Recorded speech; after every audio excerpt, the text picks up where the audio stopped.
যে কোনো সম্পর্কের গভীরে যাওয়া উচিত নয়।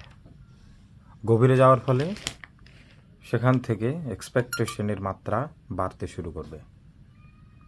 আর যখন বাড়তে শুরু করবে তখন আপনার যখন সেই এক্সপেকটেশনের কোনো ত্রুটি থেকে যাবে, আপনার এক্সপেকটেশন সঠিকভাবে পূরণ হবে না, আপনি পাবেন না সেই জিনিসটা, তখন আপনার মধ্যে প্রচুর পরিমাণে গিল্টি ফিল হবে, দুঃখ ফিল হবে। এজন্যে এক্সপেকটেশনকে সবসময় কমিয়ে রাখতে হবে। যে কোনো সম্পর্ককে বাংলায় বলে যে কাঁচা মিঠে থাকতে হবে, নয় খুব বেশি গভীর আর নয় খুব কম, কারণ উভয়েতেই প্রবলেম। কারণে